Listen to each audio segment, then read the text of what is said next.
Hey Skylar, I think this is the one that you were looking for. There wasn't a problem number 3, but this was the third one on the homework, so I think this is the one you need help with. But anyways, if we have 5, let me erase this.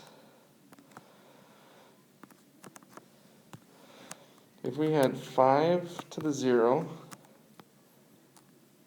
times 5 to the third, you would add those, right, and get 5 to the third.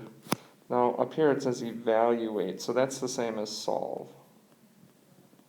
So 5 to the third is 5 times 5 times 5, which is 125. The other way to think of this is anything to the 0 is 1. And 1 times 5 to the third would just be 5 to the third, which would equal 125.